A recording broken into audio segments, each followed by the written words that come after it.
A ver, pensemos en esto por un momento. La paz. ¿Qué es realmente? No es solo que se callen las armas, ¿verdad? Es algo que se diseña, que se construye, casi como si fuera una pieza de arquitectura. Hoy vamos a meternos de lleno en esos planos, en esa arquitectura, para entender cómo se teje una paz que de verdad perdure. Y aquí viene la gran pregunta, la pregunta del millón, ¿no? Cuando una guerra por fin termina, ¿qué es lo que sigue? O sea, siempre vemos en las noticias, las fotos, los líderes firmando papeles, pero ¿por qué algunas de esas firmas llevan a una paz real y otras, bueno, se convierten en papel mojado en un par de años? La clave, y esto es fundamental, no está en la tinta, está en la estructura que se construye justo después. Ok, entonces para empezar a construir, primero tenemos que ponernos de acuerdo sobre qué estamos construyendo. Hay que ir más allá del simple cese al fuego y redefinir lo que la palabra paz significa de verdad. Aquí nos ayuda muchísimo el trabajo del teórico Johan Galtung. Él hace una distinción que es clave. Por un lado está la paz negativa.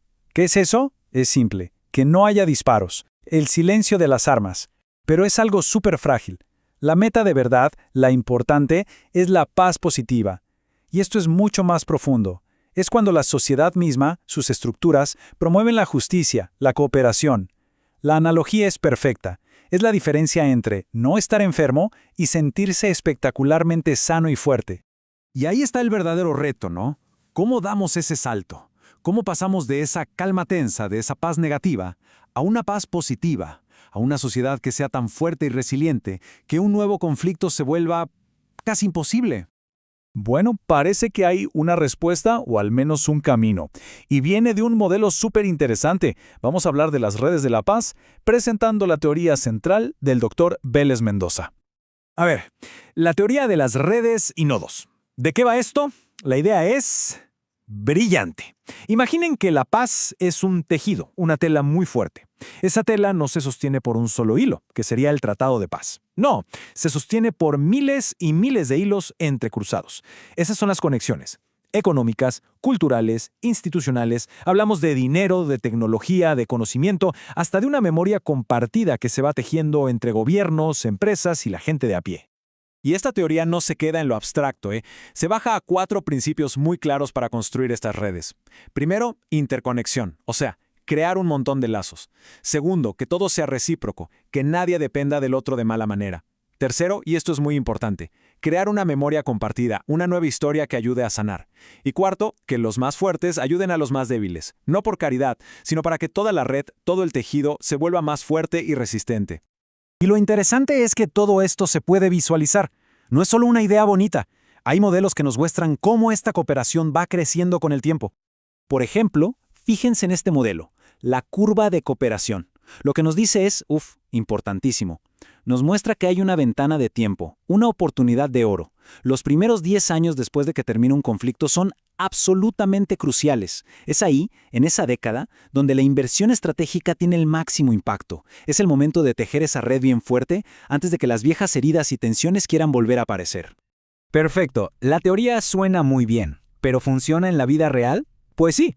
De hecho, vamos a ver cómo este modelo explica algunos de los casos de reconstrucción más exitosos de la historia.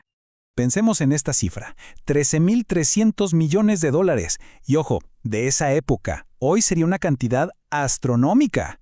El Plan Marshall fue mucho más que un cheque. Fue una inyección de capital pensada estratégicamente para reconstruir las redes económicas, industriales, institucionales de Europa. El objetivo era tejer conexiones tan fuertes entre países que antes eran enemigos, que una nueva guerra entre ellos se volviera, literalmente, impensable. Y no fue un caso aislado. Miren a Japón, el patrón se repite. Tanto en Europa como en Japón, el éxito no fue casualidad, ni vino de la simple ayuda económica. Vino de un plan, de un diseño intencional para crear estas redes de cooperación tan densas. El resultado, bueno, lo conocemos todos, una paz y una prosperidad que, nadie se hubiera imaginado posible justo después de la guerra. Ok, eso fue en el pasado. La pregunta es, ¿sigue siendo válida esta teoría hoy? ¿Se puede aplicar a los conflictos actuales?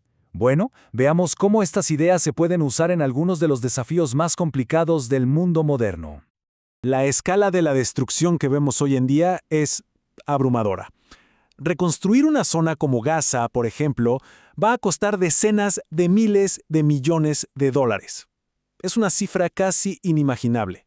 Y esto significa que no basta con más dinero. Se necesita una estrategia mucho más inteligente para reconstruir no solo edificios, sino resiliencia desde la base.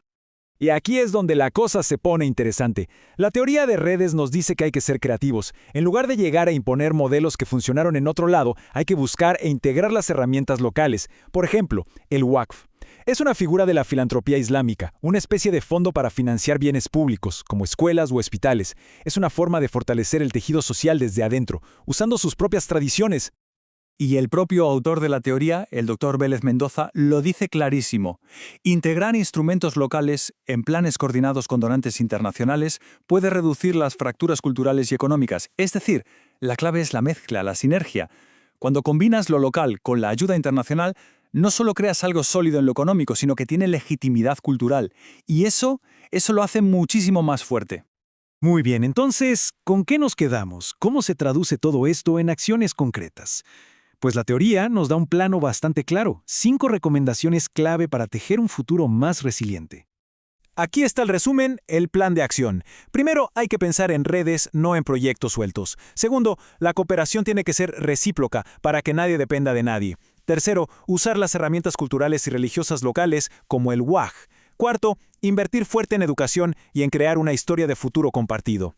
Y quinto, que es vital, que todos los que ayudan, los donantes, los actores locales, estén coordinados, que todos jalen para el mismo lado, para que cada hilo refuerce el tejido. Al final, la lección que nos deja la historia es súper clara y hasta esperanzadora. Este método funciona. Cuando se combina la reconstrucción con una integración de verdad profunda, el resultado es una paz que no solo se firma, sino que se vive. Una paz que puede durar generaciones. Y todo esto nos lleva a una reflexión final. Quizás el cambio más grande que tenemos que hacer es de mentalidad. Dejar de ver la paz como un evento, como un papel que se firma en una ceremonia, y empezar a verla como lo que realmente es, un proceso, una red que hay que tejer, cuidar y reforzar. Todos los días.